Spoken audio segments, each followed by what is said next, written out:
Yo, what's going on guys, Games Gonna here, back with another video, and today I have two more true scary killer clown stories for you. Let's get into it. This happened to me in 2016 when the killer clown thing was spread worldwide.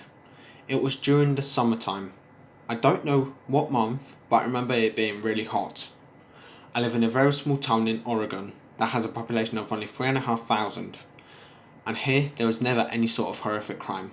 Mostly just weird but nice homeless people. So when I heard that there was killer clown sightings just a little over an hour's away, I just brushed it off thinking no clowns would want to come here. But back to the story, I was hanging out with my best friend that I've known since kindergarten. We will call him Jack. Jack lived up the hill from me, so we were always hanging out together. One night, me and Jack begged his dad to let us camp in the backyard. He finally said yes and we started setting up. At about 6, we came inside to eat, and then after we ate, we went back out. And the rule was that if we wanted to camp outside, we would have to go to the bathroom outside, but that was no problem. But Woke also couldn't leave that tent past 9:30. But us being 10 or 11, we didn't listen, so at 11:30, we went out just to look around and explore.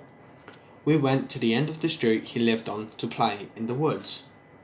Quote, in brackets, very bad idea. After a few minutes, we decided to go back to the tent since it was about 12 at this point.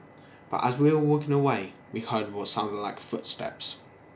We got a bit scared at first because we had heard about the clowns, but then we thought it was an animal, but we heard it again, so we turned around and there was the creepiest looking clown at us through a tree. We freaked out and ran to the tent. We eventually calmed down and told ourselves it was maybe just because it was dark and we were just seeing things. But about 10 minutes later, we started to hear footsteps outside the tent.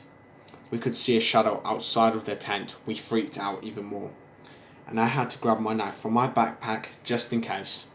The guy or girl eventually left, and we took the opportunity to run inside for a few hours.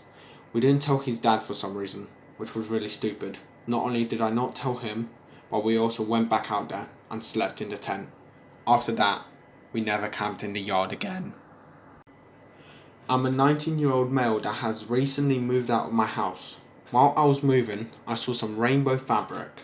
When I saw the rainbow fabric start moving, I started to speed away because I didn't want to see what happens next.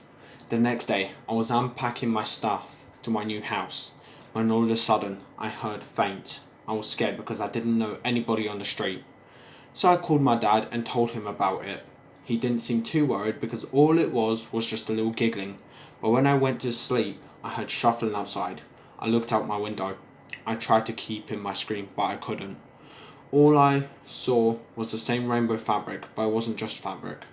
It was the rainbow clothes of a clown. As soon as I screamed, he started bolting into the front door. Not knowing what to do, I hid in my side closet.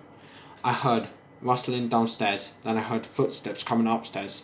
I immediately started calling the police, but I didn't have to because I heard sirens already and I heard the clown say, "Crap, the fuzz."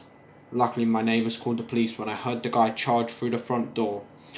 I'm close friends with my neighbour now. I'm 23 now and I might not even have made it to 23 if it wasn't for my neighbours. So comment down below what you thought of this video. Let me know in the comments if you want to see more, because I've got plenty more stories for you. And I'll see you all on the next one. Peace out.